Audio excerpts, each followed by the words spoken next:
Welcome to Starfleet Boy, where we'll have a casual and informal discussion about Star Trek The Next Generation episodes. And today's episode is We'll Always Have Paris. We'll always have Paris. Oh, you said that really lovely. Is that a song? I think it's based on an old that's a saying from an old movie, but it might have predated that. We're gonna have to look this up now. Origins of the phrase "will always have Paris." Let's see here. That's from a movie. Is that from what's that movie with Cary Grant? It's got to be a Cary Grant movie. Oh, it is Casablanca.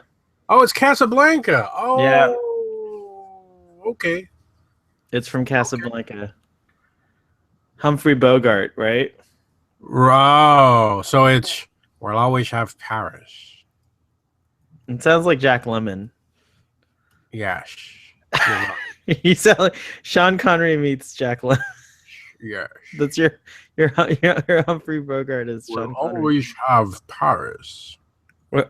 We'll always have Paris, pendejo.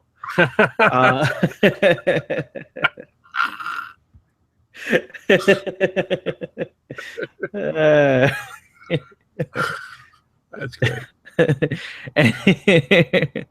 Anyways, so good episode.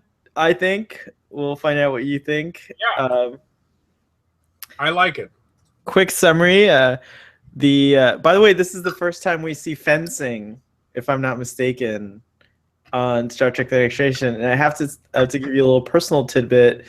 This is definitely, I know what's coming. Yeah, this inspired a whole era of my life. I fenced for like almost 9 years, I think. It was like, if you add it all up. Yeah, and it started with Captain Picard fencing, and another friend of ours and I took fencing classes at Florida International University. They had a fencing club for a while, and it was a lot of fun.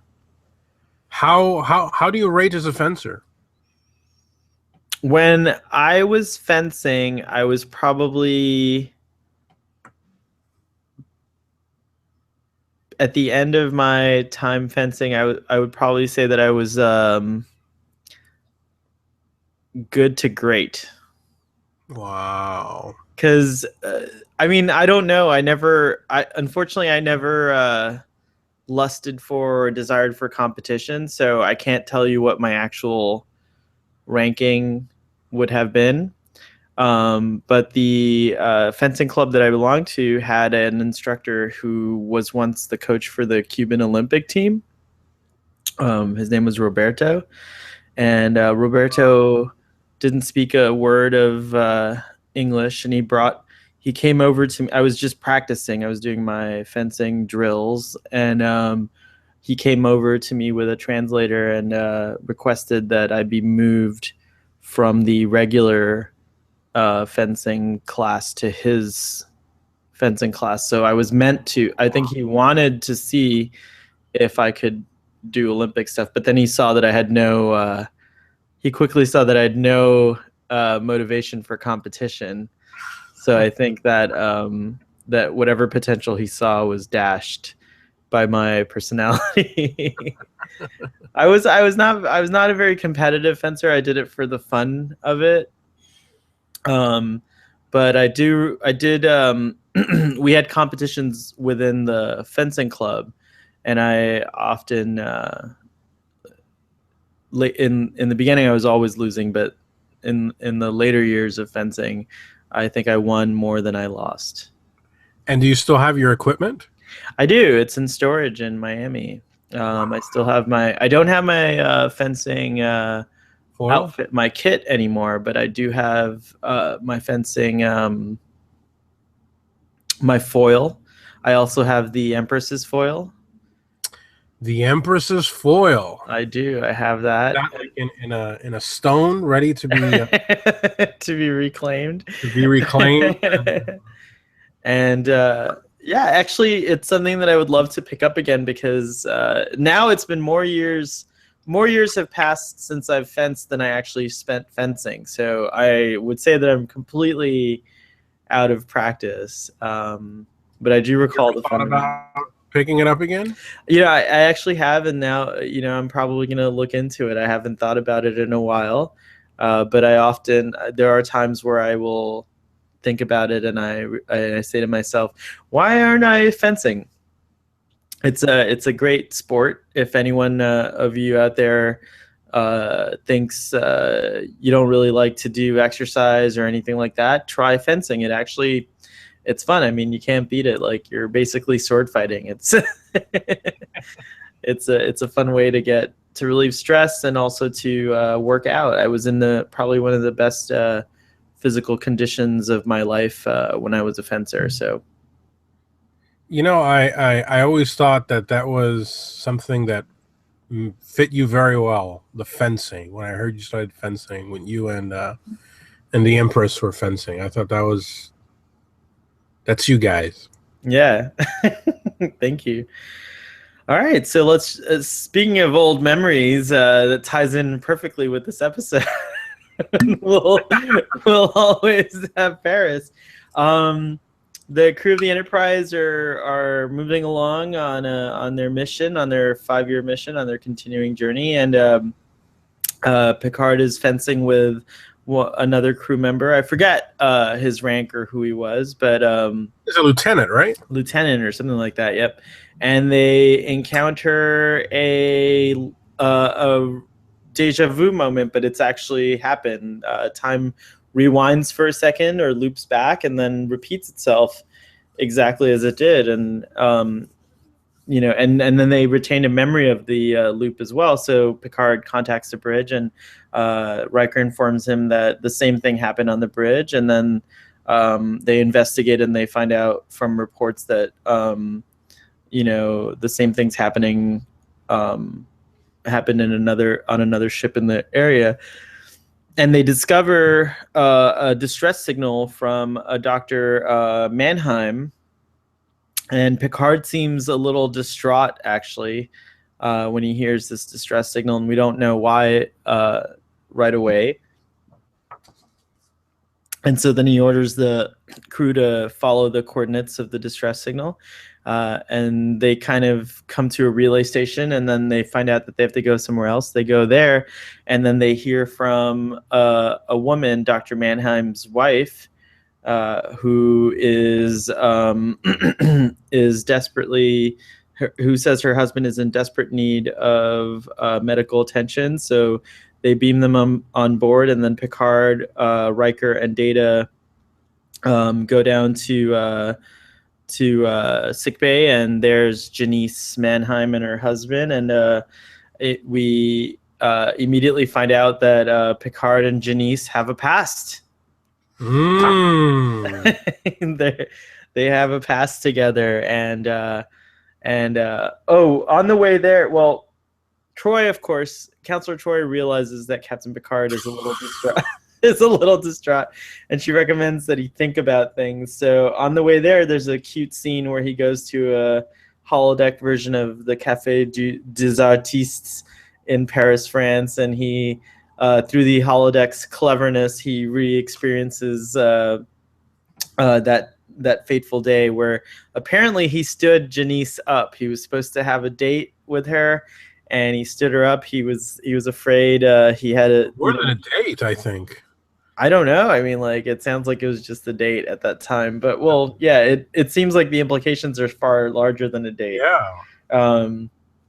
So he stands her up and, regrets it, but time passes, and now he's captain of the Enterprise, and, here he is. He finds himself in her company again, and so a little bit of interesting kind of journey through Picard's history with her.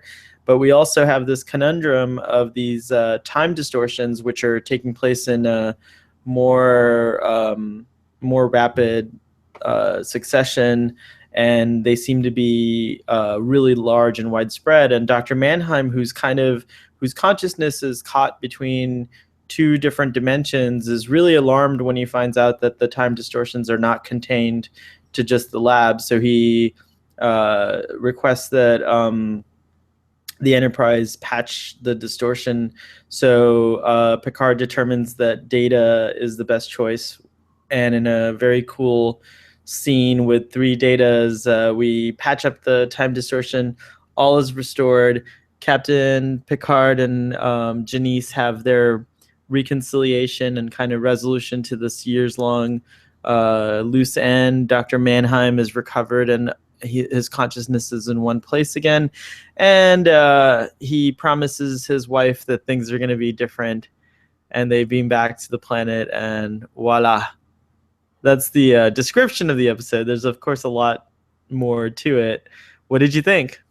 I like the episode. Yeah, it's a really sweet episode. What did you like about it the most? I thought it was a really good Picard story. We're getting to know more about him, and I think Patrick Stewart delivered a great once again a great performance. And also, if I'm not mistaken, there's a Beverly Crusher moment in the episode, right? Yeah, I feel like Counselor Troi was a little too. She was a little too familiar in this episode. I think she was like meddling in things that are a little bit beyond the. Yeah. I mean, I guess. Yeah. I don't know. I was a little confused by that. So she's talking to Beverly in that one scene, and she's like almost suggesting, oh, Beverly, are you jealous? Like, what's going on? Like kind of trying to bring up some feelings to the surface. And Beverly, I think she was just concentrating on her patient, Dr. Mannheim, but and not really concerned with Janice so much. Wow, I don't know. I mean, well, this is the thing. The first season seemed to make the case that there was something there between Crusher and Picard. I never understood why the show didn't run with it. I think it would have been great for the show. And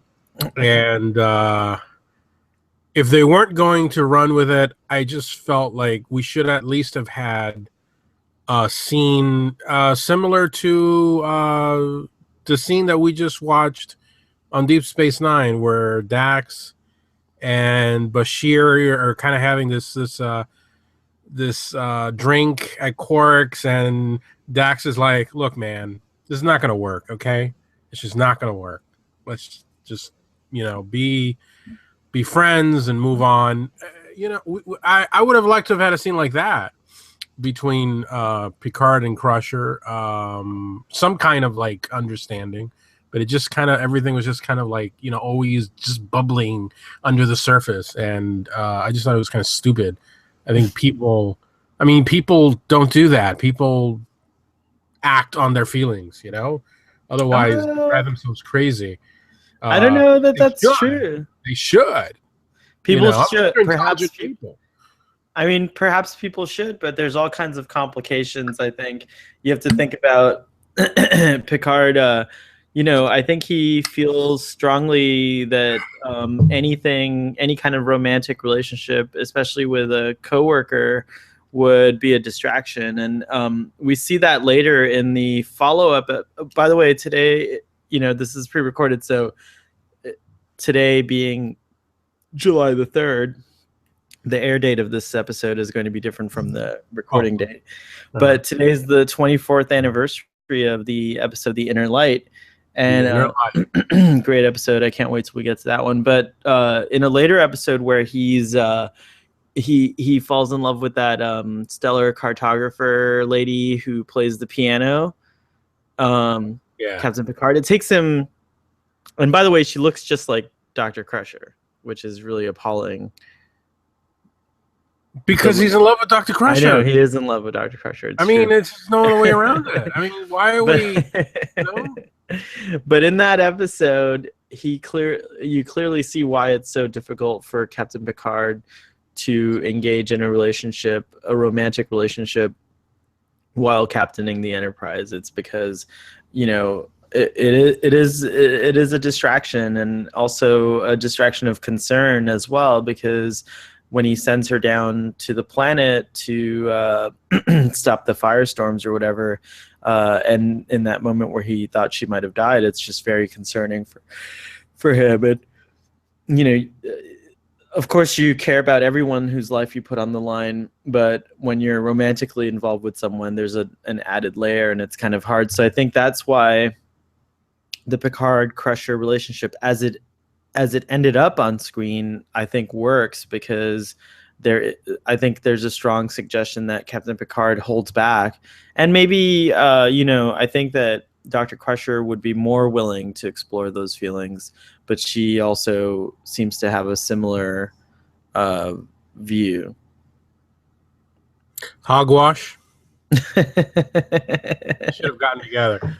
But this is the case in all. It seems like Picard's entire romantic life is kind of like that, as Janice is evidence of the same thing. I mean, it sounds like he had a very deep relationship with Janice, and at the moment where it could have taken a turn or gone to the next level, he basically chickens out, and or comes to his senses maybe, and realizes that what he really wants is his career as a Starfleet captain. Right, that's what it is, right? And so he chooses not to do that, and he did it rather unchivalrously, but he makes up for that. And Janice doesn't seem all that upset. She seems to have found a lot of happiness with Dr. Mannheim.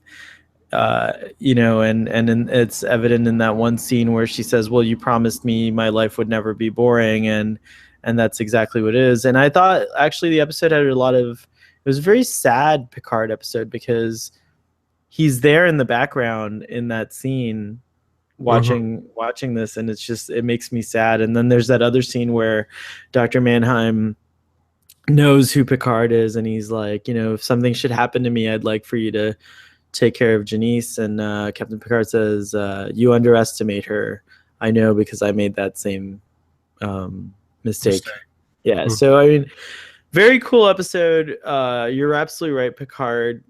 Very neat. And I think we saw in Patrick Stewart's performance here again, we saw some new things that we hadn't seen before, like uncertainty from Picard, nervousness, anxiousness, a romantic side. He definitely had a softer tone in this episode than he normally does, and I thought that was pretty cool. Plus, we had an amazing spatial anomaly as a plot device to try to figure out, and I thought that was handled really well, and it was well balanced too. I felt like we got enough of Captain Picard's situation and the history and the romance, but then we had this really cool experiment, and the way Dr. Mannheim was caught between two dimensions, and the way they portrayed that, and everything, and then the actual time distortion itself and everything. It was a great little episode. I thought that had a lot of science, a lot of hard science mixed with some really great character study. That's the perfect way to sum up this episode, man. You nailed it. You nailed it. Yeah, I liked. You know what? Michelle Phillips as Picard's old flame, Janice, formerly of the Mamas and the Papas, which is a band I always liked. And wait a second, is that right? Yeah, it is right. Wow. Yeah. Is she part of Wilson Phillips? No, her daughters are. Well, her daughter, because I think two of them are in the. No, wait a minute. Is it? Yeah, one of the daughters in Wilson Phillips is her daughter. Michelle Phillips' daughter. Yes. Wow. That's correct. And the other two are Brian Wilson's daughters. No way. Yeah, and of course, Michelle Phelps is a great beauty and a class act and a wonderful singer, and brings a lot of personality and character to. I mean, it's a small part. It's unbelievable that she's 72 years old now. Wow, So that not that not in means that episode. no, but in that Right. episode, I would have placed her in her 30s at least. She's a little older than that in the Hmm. episode because that was like 30 years ago. Wow. Right. Yeah. Yeah. But I thought she had um, great chemistry with Picard. I think everything in the episode was very understated, and I liked it. Picard obviously had you know feelings that he was dealing with through this mission, and he kept it cool. And I mean, I like the part where he goes to the holodeck, and then after a little while, he goes, he's basically like, all right, enough of this nostalgia. I'm leaving the holodeck. Like he's like, okay, enough of indulging in the past. Let me focus on what's going on in the present. He's not a guy who indulges in much. He doesn't indulge in nostalgia for very long. He will to, a slight, you know, um, he will slightly, but he eventually he says, "Okay, this is enough. Let's move on with what we need to do." And what needed to be done was really interesting, like you said. The time distortion experiments were cool. The fact that Data accepted the mission, and because it's Picard who says, "Look, I think you're the one," right? Well, yeah, because the he Picard seems tells him it has to be you because of that, right? right. It seems like he's the only one that's immune to the disorienting effects of it. I mean, because in the one scene, which I thought also was like really beautifully done, the such a casual scene. They're discussing the situation. They walk into the turbo lift. The turbo lift doors open. They're in a time loop, and there they are waiting outside the turbo lift. And then the scene switches back to the point of the turbo lift. Right. So that's like that's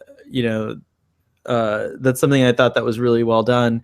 And Data's internal chronometer, I think, somehow allows him to stay calm or just like, accept that it's happening. It's just another anomaly to him.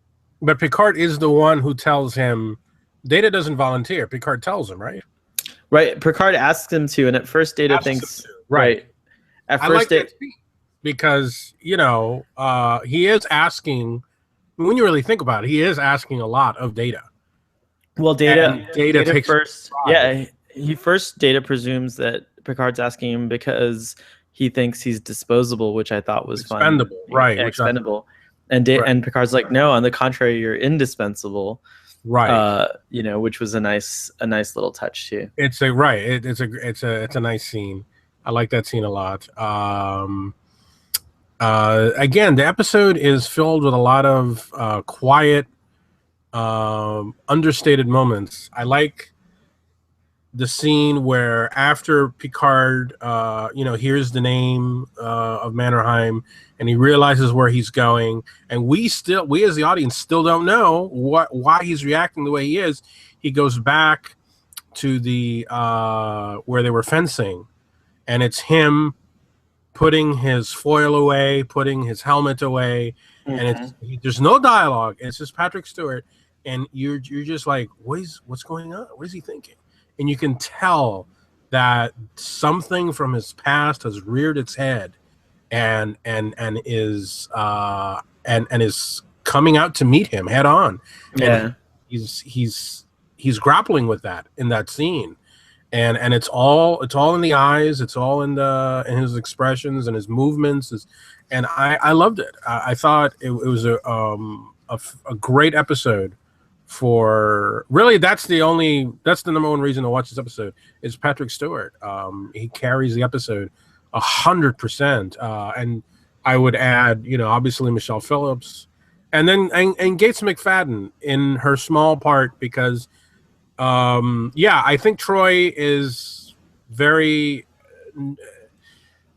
she crosses the line on both occasions. I think the moment where she kind of stops the captain and confronts him on his way to the turbo lift, I thought that was a little, I don't know. It was awkward because she Awkward, said something to the extent of like, Captain, I think this is something we should talk about in private. And he's like, no, not at all.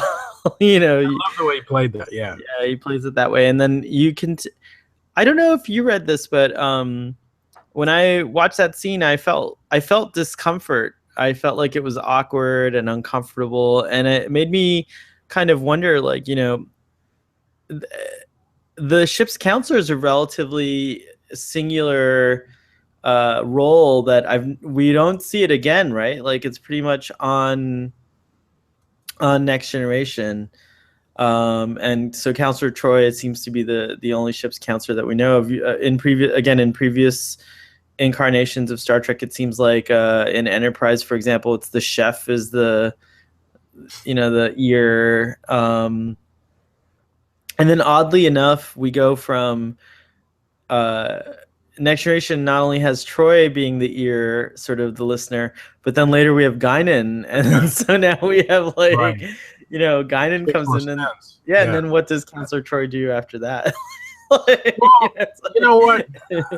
Believe it or not, I was also thinking a lot about Troy's role as I watched this episode, because I thought to myself, well, because I had said that in the last episode, Skin of Evil, I thought she was great. Yeah. I thought it showed the full potential of Troi. I mean, it showed her as somebody who was psychologically engaging. What was his name? Aramis? Armis. Armis. I don't know why I can't remember that oil slick's name. But then here we kind of fall back into this this role that she falls in, where she's nosy. She I'm not I would imagine that as ship's counselor, it makes sense to me if Troi were in charge of a staff of counselors. I mean, remember, we're dealing with a Galaxy class starship with families on board.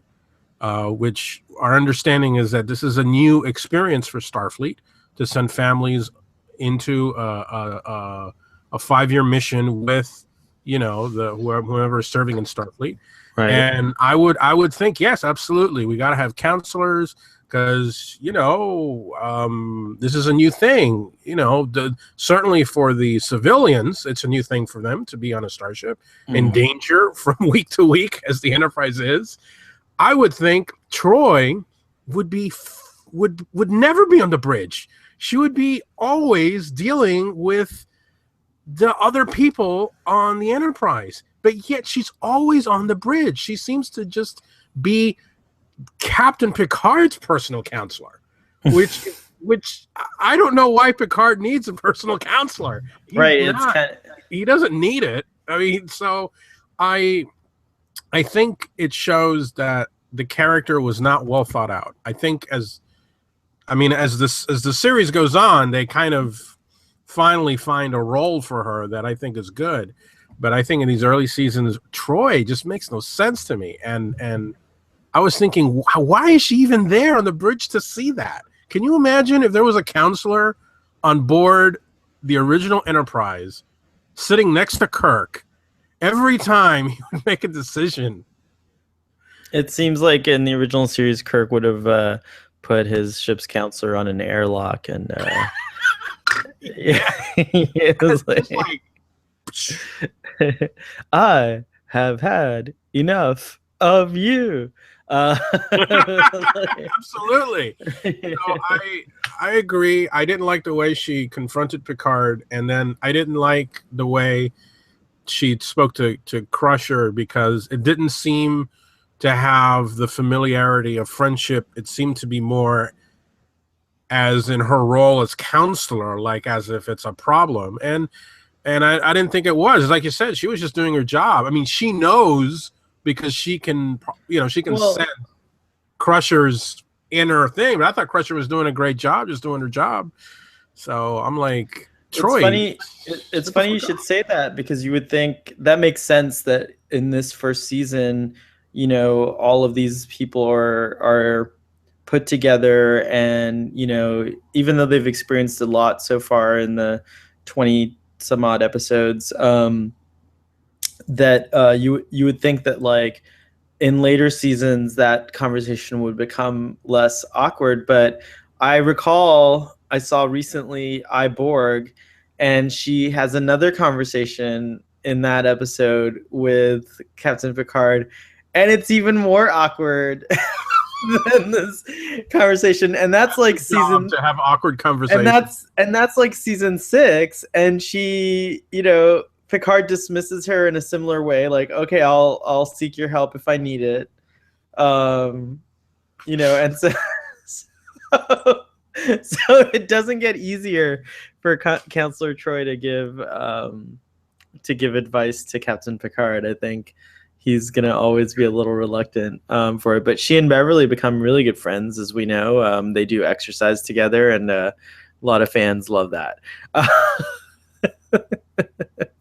You know, I have to admit, one of them, and this goes for like personal situations, or I felt awkward with actual live people.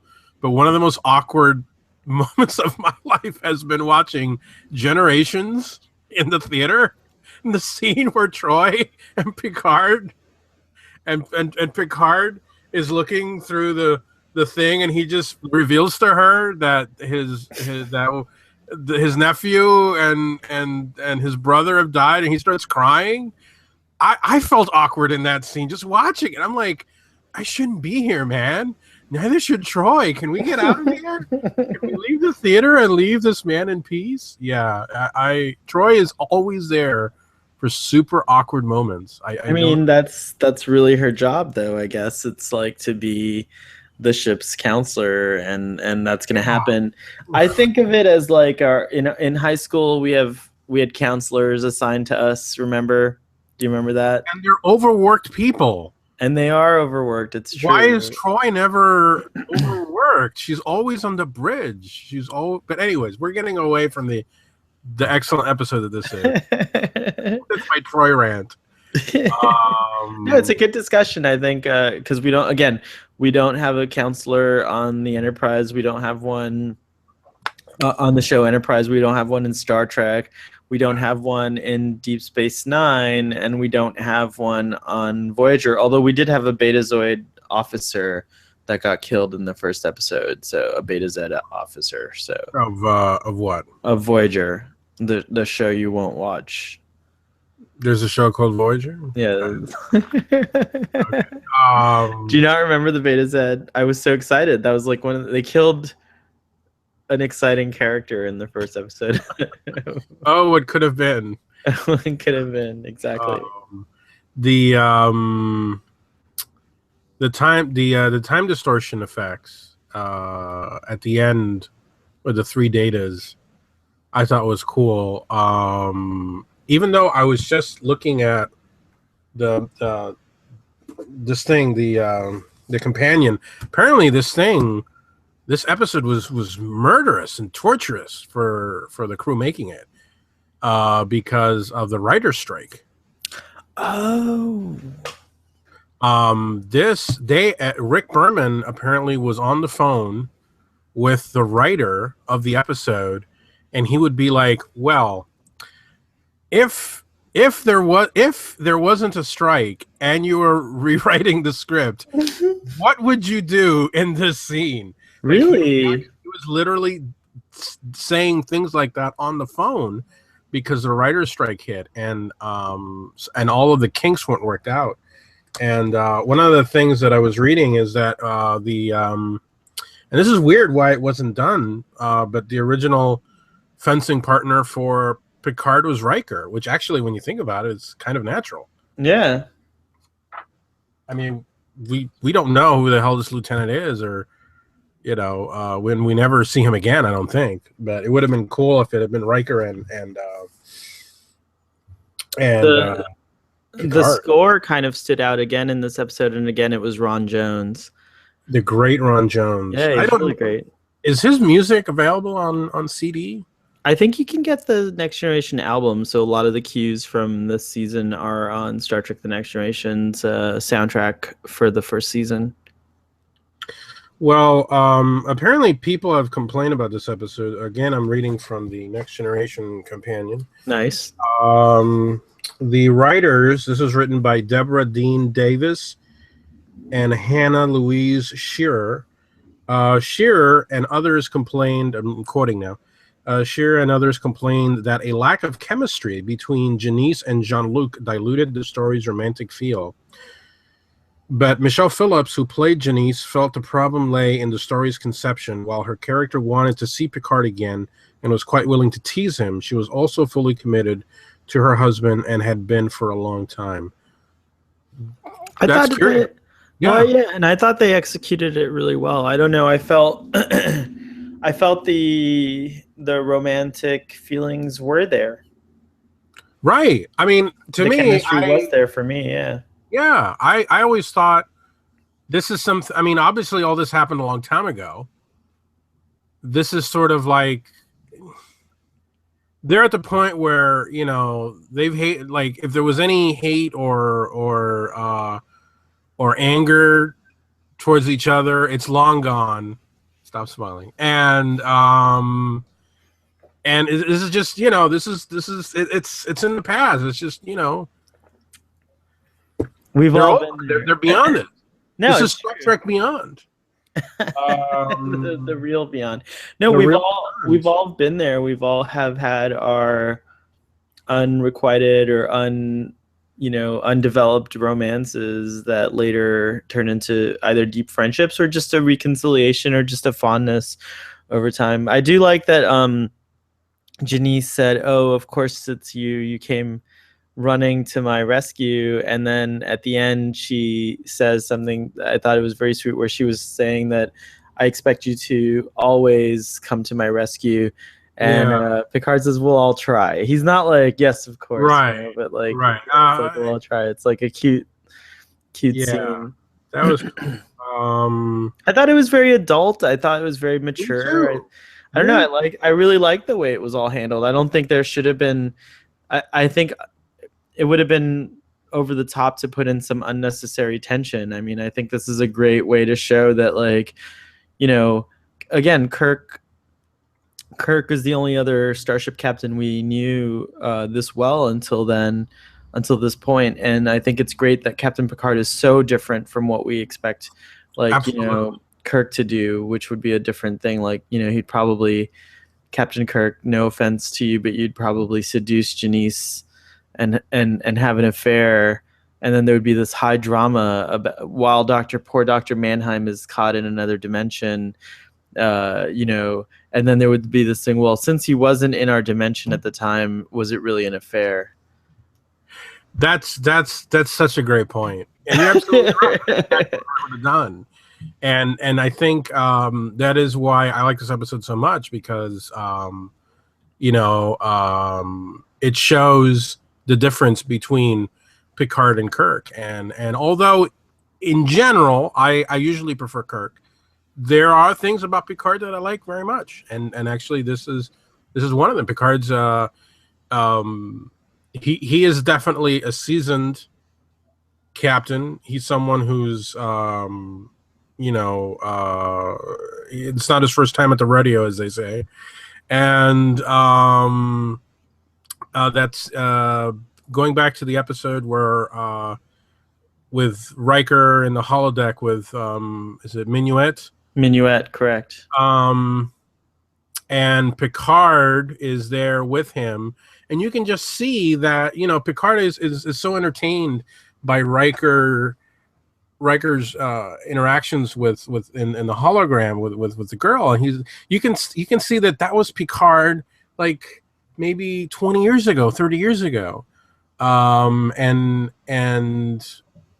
here we have sort of another look at what Picard was like 30 years ago, and how he's matured as a person, and I thought it was very good. The only thing I didn't like was the what's his name, the guy at the restaurant, the maitre d'. I thought he was kind of hammy. Oh, I think yeah, I know what you mean. Yeah, he was a little too over the top as a Frenchman. I thought like very stereotypical, and perhaps they could have gotten a subtler actor.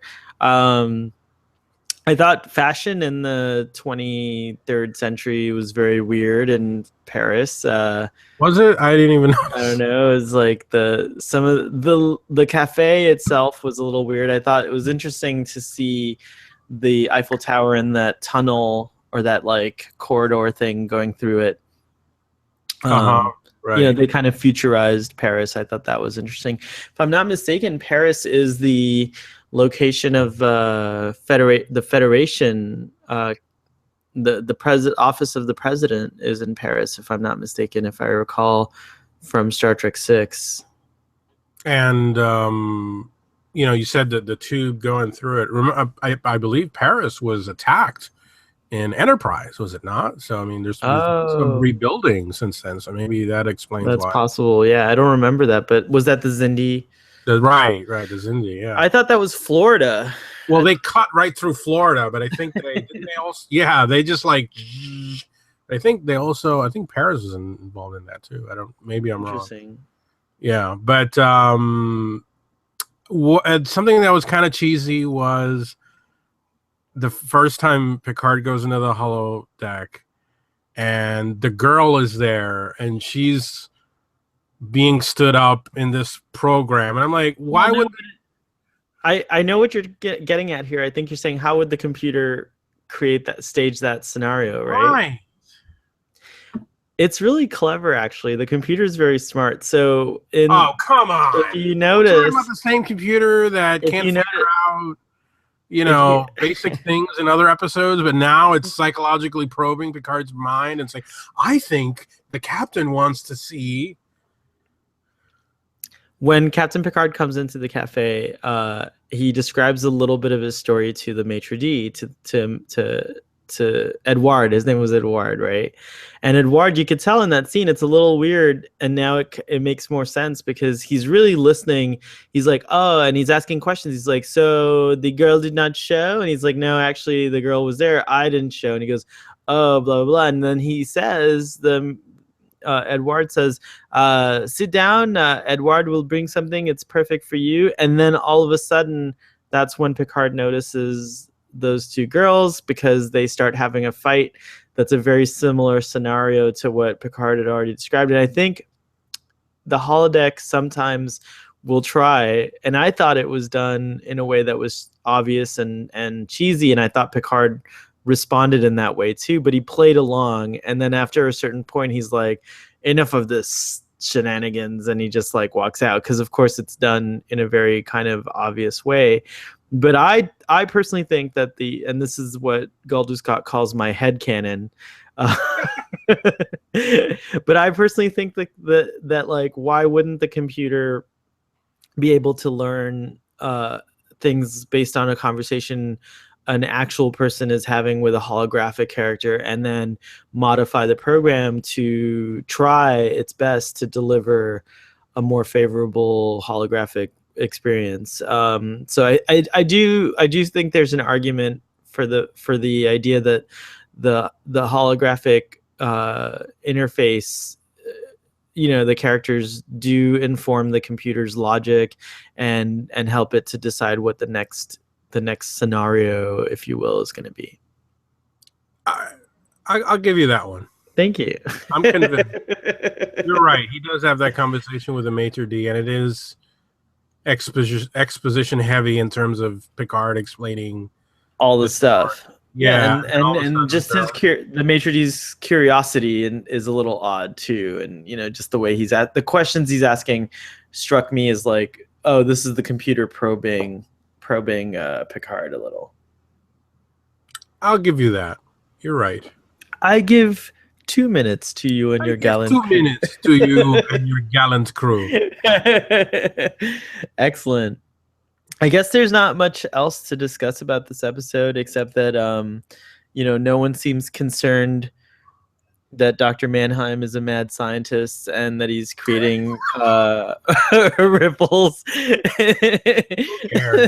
in the fabric of space-time, and that could have repercussions for the whole and people died, galaxy. And people died, and it's just kind of casually mentioned, and it's mentioned as being sad, but there's no need for an investigation apparently or anything like that. And he's acting outside of Starfleet. He's acting outside of Starfleet and the Federation, right? He's just on his own. I guess he's like, he's got funders, or he's getting funding for his research somewhere. But one would think, and even at the end, Picard even says the Federation's happy to offer you any help you need in destroying our universe. On that note, and I don't know how your watching of Enterprise has gone thus far, but of course there is something like not even just in Enterprise, in DS9, don't we see like a version of the Time Police?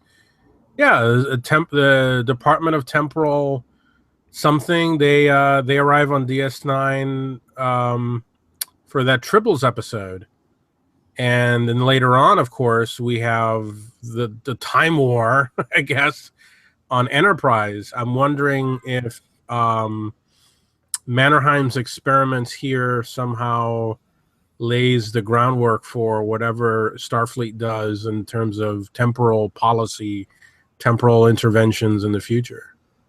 I mean, I thought it was interesting, the introduction of Section 31. It comes in Deep Space Nine, right? Is that what you're talking about? Well, no, Section 31 is different. Kind of like Black Ops. They're okay.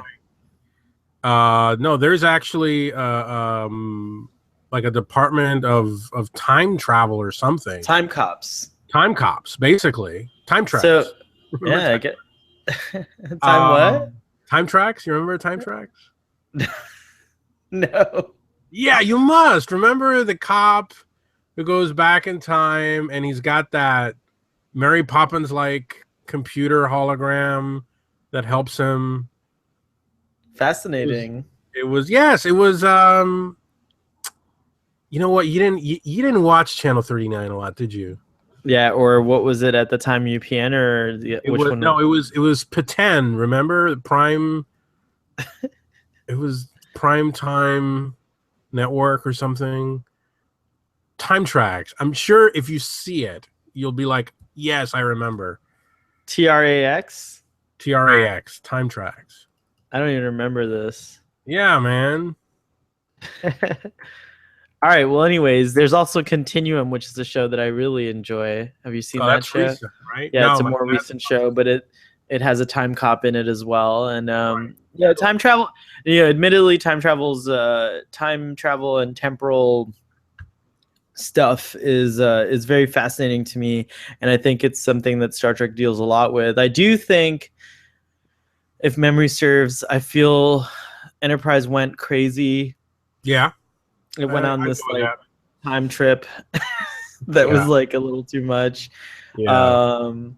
Because I think that like when the reason Doctor Who works is that you're following the time traveler, and he's kind of a renegade, and it's interesting. He's breaking rules and saving people and whatever.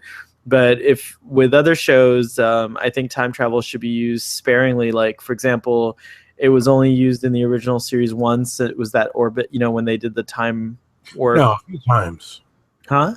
I guess you're right. 3. The Guardian on the Edge of Forever, and then you're right.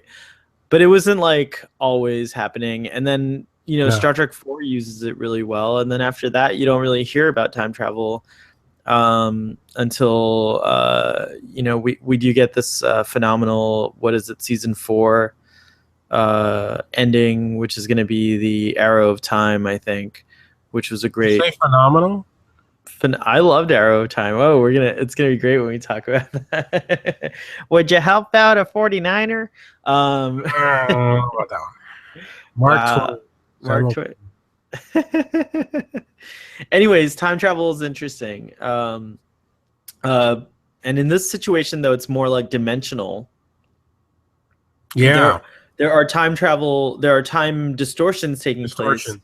Right. but the actual thing that's happening is that Dr. Mannheim seems to have created a rip in space-time that leads you to another dimension, and he described. So what's interesting is they never follow up on this episode. It would have been neat to have come back and seen what was the result of Dr. Mannheim's further experimentation, if there was any result. But they never do come back to it. So we'll never. A lot of stuff that we see in season 4 is never. Yeah, it's true. Yeah. We're about to see in our next episode another really cool kind of thing that's a little seed that's planted that's never come back to again. So we're talking about the little conspiracy, bugs. Yeah, the little bugs. Oh, God. Love that episode. So Doctor, do we have anything else to say about this episode, or shall we give our ratings? Are we using the new? We are. Yes. 10-point ratings that you purchased last night. So last night we agreed on Drunk Space Nine. The Doctor was kind enough to be our designated driver once again, and we agreed that we're going to unify the rating system across shows. And so Drunk Space Nine has a 10-point rating system, and Starfleet Boy up until now has had a 5-point rating system, which I'm always confused about. So confusion no more. We're going to a 10-point rating system. So what is your rating for this episode on that 10 I rate this a 7. Great. I'm going to follow suit and agree with you and also rate this a 7. And what do you think Goldie Scott would have rated it? I don't know. This one's tricky. I think he would have really he could have gone either way on this one, but we'll have to ask him next time he's on. But if I had to guess, I would say he'd be a 6. I would think he'd be a 6 on this. I think he's lower. I think he would have given it a 2. Yeah, I guess that's it. We're done. Well, thank you for another exciting episode and review and discussion. Live long and prosper. Live long and prosper. Have a good night. All right.